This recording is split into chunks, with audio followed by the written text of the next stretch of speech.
क्या तुमने कभी सुना है कि पानी के अंदर भी एक मौजूदगी होती है? कोई चीज़ जो ऊपर से चुपचाप लगती है पर नीचे से तुम्हें खींच के ले जाती है। मेरे गाँव में इसे कहते हैं पनडुब्बा और एक दिन उसने किसी को छोड़ दिया था ज़िंदा, सिर्फ़ एक ही वजह से। वो वजह थी क्योंकि उसकी माँ दारू बेचती थी। मज़ाक कर रहा हूँ। ये बात है मेरे गाँव की एक काफ़ी पुराना पोखर है, जहाँ सब पहले नहाने के लिए, कपड़े धोने के लिए और जानवरों को नहलाने के लिए आते थे। क्योंकि तब कास्ट सिस्टम चलता था तो जो बड़े कास्ट वाले लोग थे वो कभी-कभार ही पानी भरने देते थे अपने कुएँ से और बाकी का काम जो रहता था वो उसी पोखर से करते थे सारे गाँव वाले। और वो पोखर काफ़ी पुराना था तो उस पोखर का एक अलग ही किस्सा था। गाँव में एक शादी थी तो एक बुड्ढा है वो रहता है और उसको रात में टॉयलेट लग जाता है तो वो पोखर के साइड वाले खेत में बैठ के टॉयलेट करने लगता है और धोने के लिए जब पोखर में आता है तो पोखर का पानी काफ़ी काफ़ी गहरा रहता है। तो इसका पैर फिसल जाता है और उसी पानी में डूब जाता है। तो लोगों का कहना था कि पोखर के साइड में जामुन का और नीम का पेड़ है, तो वहीं पे वो बुड्ढा बैठता है। और कुछ लोगों को ऐसा लगता था कि कोई जामुन ना तोड़ ले, इसके लिए एक कहानी बनाई है। और यही मेरे गाँव का एक चमार बस्ती में रहने वाला रमजीत को लगता था।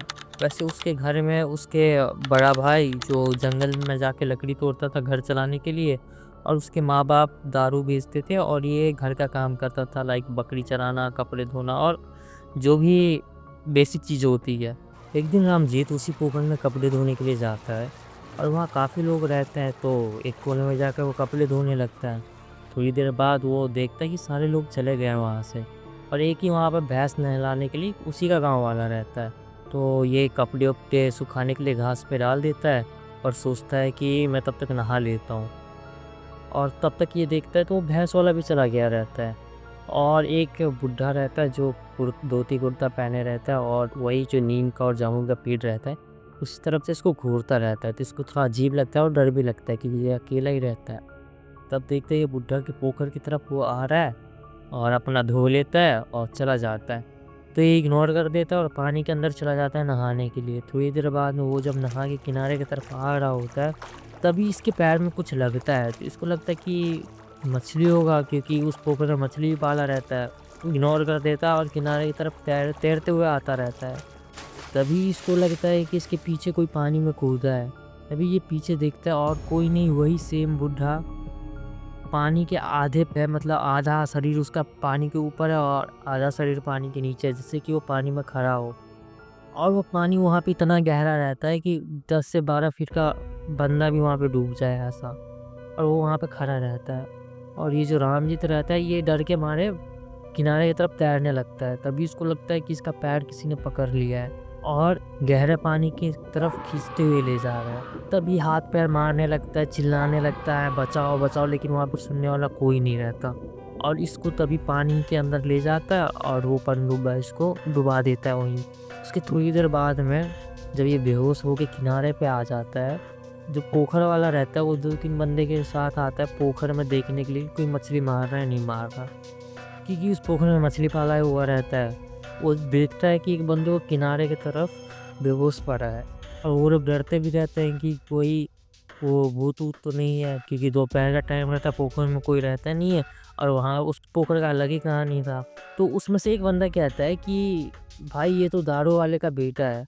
वो तीनों इसको बाहर निकालता है पानी से, इसके बाद में इसकी छाती-वाती दबाता है थोड़ी देर और कुछ नहीं होता। तो उन सबको लगता है कि ये मर गया है। और तभी रामजीत मुँह से उल्टी करता है पानी का और ये घबराते हुए उठता है और रोने लगता है ज़ोर-ज़ोर से। और इन लोगों को कुछ पता नहीं क्यों रो रहा है। उसके बाद में ये कुछ बोल रहा है लेकिन इसके मुँह से आवाज़ ही नहीं निकल रहा। तभी ये उसी जामुन की तरफ इशारा करता है और ये सब देखते हैं वहाँ पे वही सेम बुड्ढा उस जामुन के पेड़ के पास है और जामुन इतना ही उसका हाइट है। और जामुन का पेड़ वैसे काफ़ी बड़ा रहता है। जामुन के पेड़ जितना ही उसका हाइट रहता है और खड़ा होके इन लोगों को घूर रहा होता है। और तभी वो बुड्ढा गायब हो जाता है और पता नहीं कैसे वो जामुन का पेड़ ज़ोर-ज़ोर से हिलने लगता है। ये लोग डर जाते हैं तो रामजीत को साइकिल पे बिठाता है और दूसरे रास्ते से इसको घर छोड़ देता है। फिर पोखर वाला सब बताता है कि मतलब ऐसा-ऐसा हमें मिला था। फिर इसकी माँ इसके सर में तेल-वेल लगाती है, उसके बाद में पूछती है, तो ये सब कुछ बताता है कि ये ऐसा-ऐसा हुआ उसके साथ। फिर इसकी माँ इसको मंदिर में लेके जाता है, थोड़ी देर प्रार्थना करता है, उसके बाद में रमजीत अकेला कभी भी उस पोखर की तरफ नहीं गया और ना ही कोई दूसरा अकेले पोखर की तरफ गया, क्योंकि पहले से ही वो किस्सा सुना था और उसके बाद में अभी-अभी एक घटना भी घट गया ऐसा। तो बस कहानी इतना ही था। अगर अच्छा लगा हो तो लाइक कर देना, बाकी बात कमेंट कर देना। तब तक के लिए पीस।